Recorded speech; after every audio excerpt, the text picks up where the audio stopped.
Halo semuanya, selamat datang di channel Mandarin is Easy. Di channel ini teman-teman akan dibimbing cara untuk menguasai dan menghafal bahasa Mandarin dengan mudah dan cepat. Nah, di episode kali ini kita akan membahas mengenai seberapa pentingnya sih mempelajari bahasa Mandarin, dan jika dibandingkan dengan bahasa-bahasa lainnya di dunia, seberapa penting sih posisi bahasa Mandarin di dunia saat ini. Hal pertama yang membuat mempelajari bahasa Mandarin itu menjadi begitu sangat penting adalah populasi penduduknya.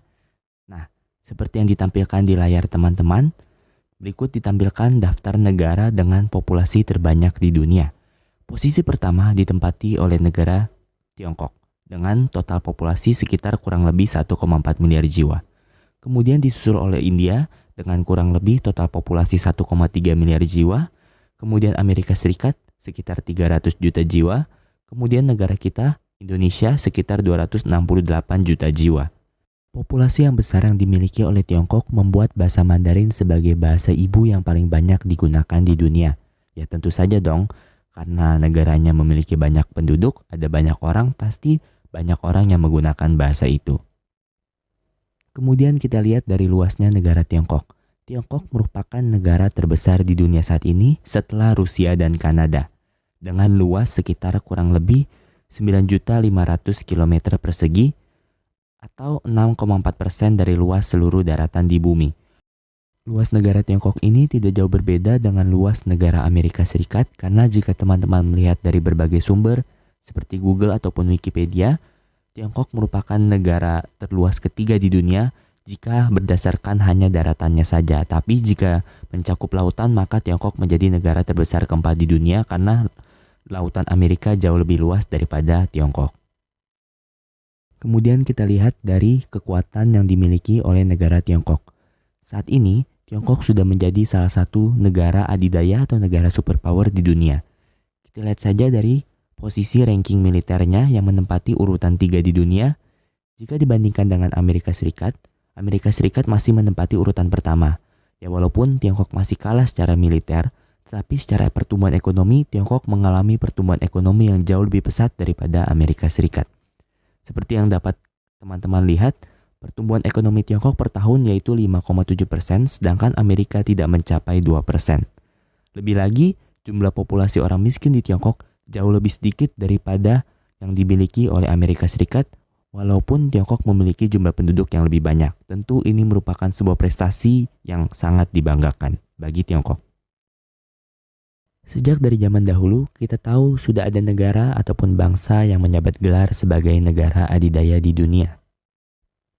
Tentunya pada saat ini ya kita tahu negara adidaya di dunia jatuh kepada Tiongkok dan Amerika Serikat.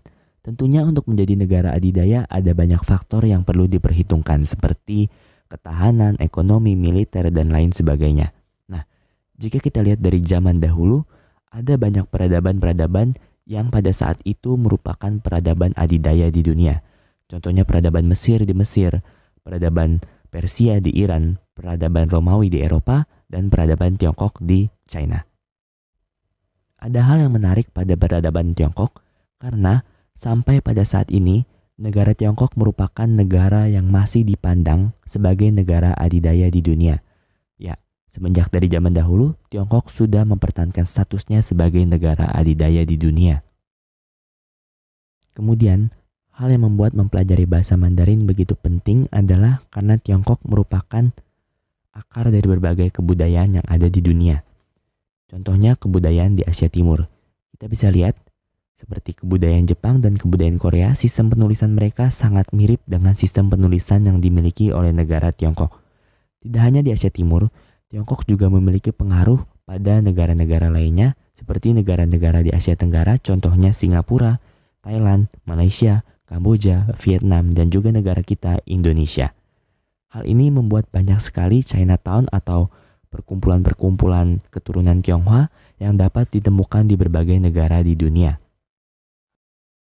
Lebih lagi, di masa mendatang Tiongkok sudah dipastikan akan menjadi negara nomor 1 di dunia mengalahkan Amerika Serikat.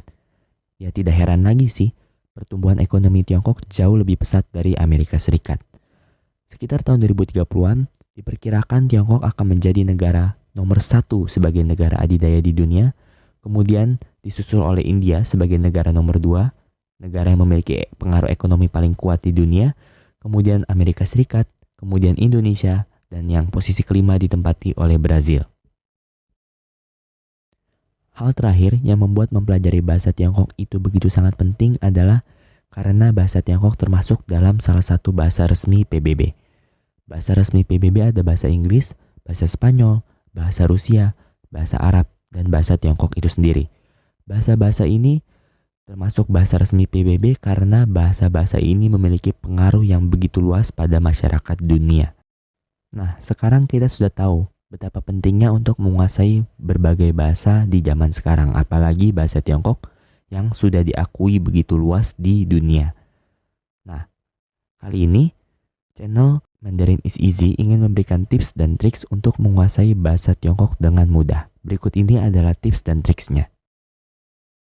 Tips dan triks mempelajari bahasa Tiongkok melalui channel Mandarin is Easy. Yang pertama yaitu menonton episode demi episode secara rutin dan urut. Karena kosakata-kosakata dan kata-kata yang digunakan di episode sebelumnya akan kembali diulang dan akan kembali ditanyakan di episode selanjutnya. Selanjutnya adalah subscribe channel YouTube ini dan mengikuti Instagram Mandarin is Easy. Dengan mengikuti channel ini dan mengikuti Instagram Mandarin is Easy, tentunya teman-teman bisa mengembangkan skill teman-teman dalam berbahasa Mandarin karena teman-teman tidak akan ketinggalan notifikasi-notifikasi terbaru dari channel dan Instagram Mandarin is Easy. Yang ketiga adalah menonton video-video pengetahuan umum yang ada di channel ini. Channel ini tidak hanya akan membahas mengenai mempelajari bahasa Mandarin, tetapi channel ini juga akan memberikan informasi-informasi tentang pengetahuan umum sehingga teman-teman dapat menambah wawasan tentang bahasa Mandarin. Dan yang terakhir yang paling penting adalah berlatih untuk menerapkan materi yang sudah diajarkan melalui setiap episode dalam kehidupan sehari-hari. Ya, contohnya seperti menggunakan bahasa Mandarin dalam kehidupan sehari-hari itu akan jauh membantu teman-teman untuk bercakap-cakap dalam bahasa Mandarin. Sekian episode pertama Mandarin is Easy, sampai bertemu di episode selanjutnya.